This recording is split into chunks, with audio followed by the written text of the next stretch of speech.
They thought they could break her, take her children, silence her, but they didn't know who they were dealing with. Sarah Jennings wasn't just a mother fighting for her kids. She was a federal judge, and when the law wasn't enough, she would bend it to her will. Sarah Jennings, a dedicated federal judge, lived a peaceful life with her 2 children in a suburban neighborhood. Her days were spent balancing the demands of her high-profile career with the responsibilities of motherhood. On the surface, everything seemed perfect, but beneath the tranquility, there was an ongoing struggle with the local homeowners association HOA. The HOA, particularly its president, Karen Mills, had been making Sarah's life increasingly difficult by enforcing petty and unreasonable rules. Yard decorations, the height of her fence, and the noise levels from her children's playtime had all become targets for the HOA's complaints. It seemed as though every minor detail of her life was being scrutinized by an organization that was supposed to ensure the neighborhood's well-being. Sarah, accustomed to courtroom battles and legal conflicts, found herself facing an entirely new kind of opposition.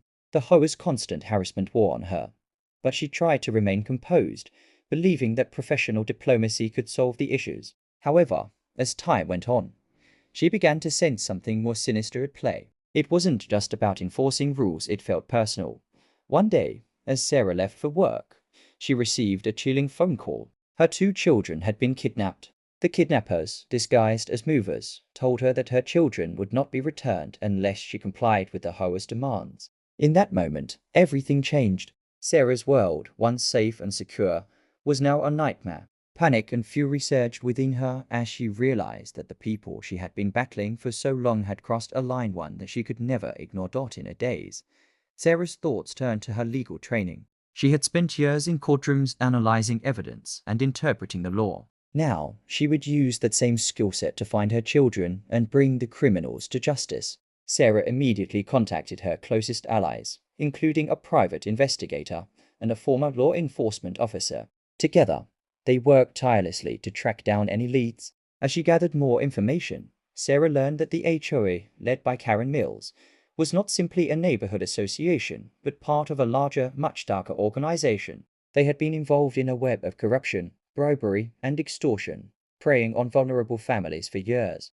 The abduction of Sarah's children was just the latest in a series of malicious moves designed to increase the HOA's control over the community. Sarah's resolve hardened. As a mother, she was determined to get her children back. As a federal judge, she was compelled to bring the full force of the law down on the HOA's criminal activities. She couldn't do this alone, though.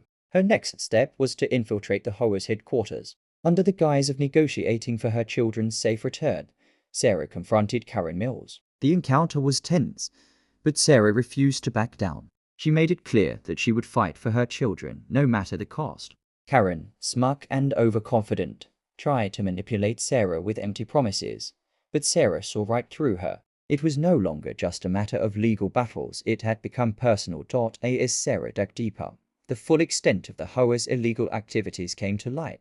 The organization was deeply embedded in the community, with ties to local crime syndicates and corrupt officials. What had started as a simple dispute over neighborhood rules had now revealed itself to be part of a much larger criminal operation. Every day that Sarah spent away from her children made her more determined to end the HOA's reign of terror. She knew that she couldn't wait much longer.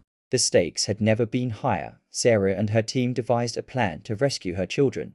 Every detail was carefully thought out, from creating diversions to bypassing security measures. The operation was executed in the dead of night, with Sarah leading the charge. When they finally reached the compound where her children were being held, her heart raced. She was so close. The moment she laid eyes on her children, a rush of relief flooded her.